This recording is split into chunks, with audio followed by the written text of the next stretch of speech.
Welcome once again to Mark's Interviews. As on our email newsletter, we like to talk with people from around the radio station. Just happens we've got somebody new to talk to, and that's Terry Olson. Terry, welcome. Thank you, Mark. Good to be here. Let's find out a little bit about Terry and tell the folks, who is Terry Olson? I was born in San Diego, California. And we don't hold it against him, by the way. That's true. I'm still a Padres fan, second to Twins. Twins are still my favorite. You might want to go with San Diego this year. Yeah, they're actually. But so my father was in the military. He was in the military for a long time. He retired out there.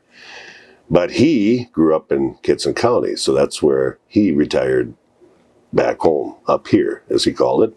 And that's where I basically grew up all my school years. So you went to school in, at the time, was it Lancaster? Tri-County. Oh, Tri-County. Well, actually, it was Carlsted. Then it evolved to Tri-County. Okay. Not sure what it is now. It's actually still, I think, Tri-County Carlsted, yeah. They were the Rabbits, which was kind of tough to get tough on the football field with Rabbits. It really is, isn't it? And we had no speed, so I don't know where they came from. Then it was Wildcats. But yeah, went to high school and graduated from there.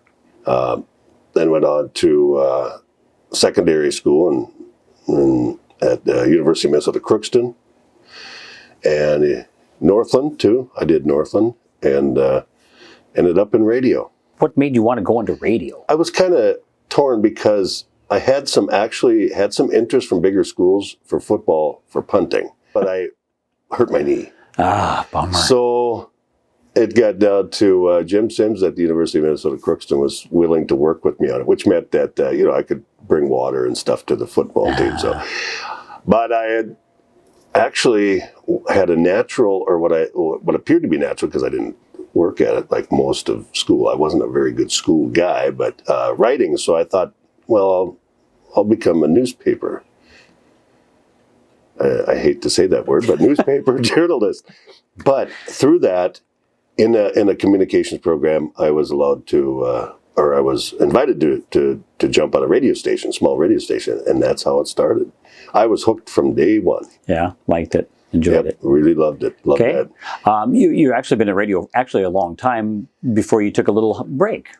Yeah, 30 some years. I'm not sure the exact number of mostly full-time, all full-time, and then a few years part-time. And then I developed some problem with my voice. Well, it's just like a baseball pitcher. I mean, if you've got any problem of any size with your arm, it's pretty tough to continue your craft. But I went through, I had to leave to do a lot. I mean, we're talking about years of doctoring to find out that there were cysts and stuff, nothing cancerous or anything like that. It was just an odd deal I went through so many different procedures and so forth. But in the end, they still found a little crack on my voice box and wanted me, Mayo wanted me to come down there. But at that time, I said, no. The reason is after all that time visiting doctors, I felt just like a used car, an older used car. A pincushion. Rolled into a very good mechanic's driveway with the hood up and then walked away and left it. So that doctor had all this opportunity to find all these problems. And there were other things, nothing major, of course. So knock on wood, but so I moved on. And I had no other experience. In fact, I had not looked for a job in quite some time. For a long time. Yeah. So I was a rookie at that. So I ended up at a retail store and doing some managing in that. And for a few years, I just lost my confidence in my voice. You know how, I mean, that's your bread and butter. Sure. And slowly but surely, I always said if it came back, I'd want to go back. So I talked myself into I didn't miss it. But when it started to come back, I realized, oh, wow. You missed it? Yeah, it's coming. Well, I was trying to talk myself into that I was never going to be able to do it again. So what brought you right back here to Thief River Falls Radio and into radio again? Well, it was a natural. I was in town, didn't feel like moving again. I had no reason to move anywhere else. And I always liked the Thief River market.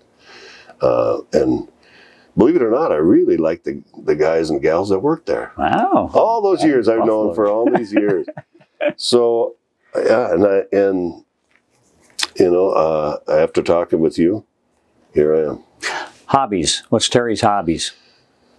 As I've gotten older, they've diminished somewhat as far as the number. Fishing. Fishing is first and foremost all my life. I hear that. I've gotten my kids and grandkids to hooked on it too, somewhat. Other than that, I've toned down a lot of physical activities, but I still like to, go for walks and hikes and spend time with the family and stuff like that. So it's pretty. I used to love winter. Now I want to take it out back, and winter doesn't love you so much. It doesn't love me at all. Favorite movie? What's your favorite movie, Terry Olson? Oh my gosh, Big Jake from John Wayne is my favorite movie. Okay. That is it for sure. But I liked a lot of those movies back then. And music, it's I don't think anybody that knows me, it's Elvis. Elvis kind of pushed me in that music direction when I was 5, 6 years old. It's never changed. So, yeah. But I love the blues. I love all the blues. I like all kind of music, if it's good. A lot of people in radio seem to. Yeah. Yeah. How about favorite foods? Ooh, that's probably the toughest question I could answer. I mean, I love it all. I mean, between tacos and spaghetti and pizza, I mean, there's no prime rib I really like. I guess that would be the. Nothing wrong with that. Favorite candy bar? It's whatchamacallit. Well, I don't know. What do you call it? If it's still around, I think I haven't eaten a candy bar for a long time, but I would say that. Okay. You win the lottery tonight, tomorrow night, whatever. What's the first thing Terry Olson does? Oh, that's easy. Season tickets to the Miami Dolphins football team. That's right. You're a Miami Dolphin fan. And a nice little hut along the ocean nearby the stadium. Would be okay too? Absolutely. Okay. And finally, if you could sit down with anybody, dead or alive, anybody that you could sit down and just have a nice conversation with, who would it be? This might seem odd, but Thomas Sowell. I think he's our best brain in the past at least 50 years. He's an economist but he has studied all cultures and stuff. He's just a genius. He's old, and I would like to have that chance, but I'm not going to get it probably. Never know. Never know. Terry, thanks so much for visiting with us. Appreciate it, and long live the years here at Thief River Falls Radio. Thank you, Mark. All right, our interview today with Terry Olson at Thief River Falls Radio.